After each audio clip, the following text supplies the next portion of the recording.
Congrats sa amin nilangga. Ayan, top 1 and top 9. Ayan, grabe guys. Wow, Tita Yabuzaki Marita, salamat po. Ayan, salamat po sa inyong lahat guys. 19, 19, top 1 and top 9.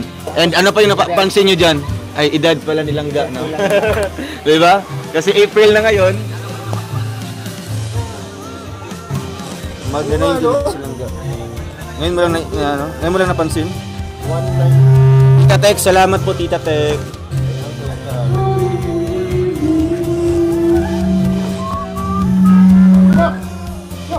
Alala, may pag... Usagin iko, inaon sa mga...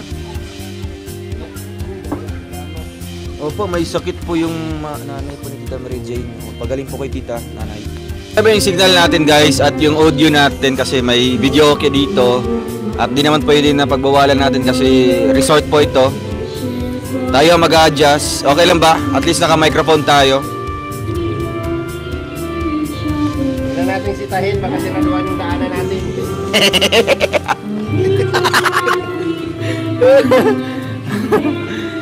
Meron kaming ikikwento pero bawal. Baka viewers.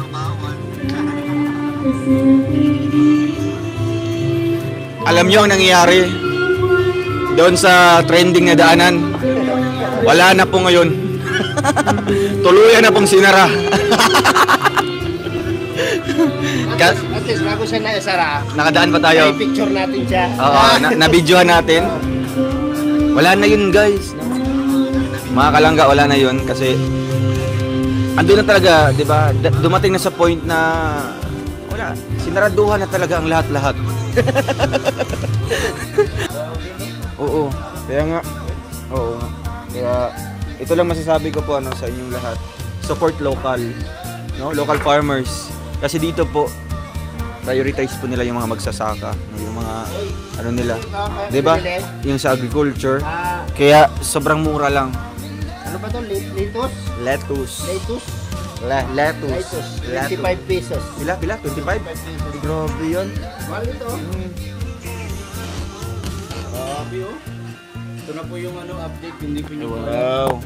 We update is one of the most awaited ranking of Ito the month. magkakaalaman kung may pinagbago ba? May pagbabago ba? Yeah, guys. Pero, Wow. Yung pagpunta natin sa bukid noon o sa daet, no? thank you so much po guys. Pero, sa feeling ko kasi bro, hindi yan dumitepende sa lugar. Dumidepende yan sa situation ng mga nakatira doon, no? Kahit pupunta tayong Marawi or Visayas, nasa atin pa rin yung kumbaga sa atin yung kapalaran kung tataas or bababa tayo. It's our own destiny pa rin po kung aangat tayo. So syempre dito, kaya nagsusumikap kami dito kasi marami yung deserve ng tulong. Kaya umabot tayo ng top 4, no? Kaya nasabi ko, hindi dumidepende sa lugar, no? Kahit sa diet noon, nag-viral man ako, no? Kaya wala talaga sa lugar yan. Nasa pagsisikap at nasa sa situation ng nakatira doon, no? Kung deserve na tulong natin. Kaya dito po, masasabi ko po na ang daming deserving, no? Daming deserving po.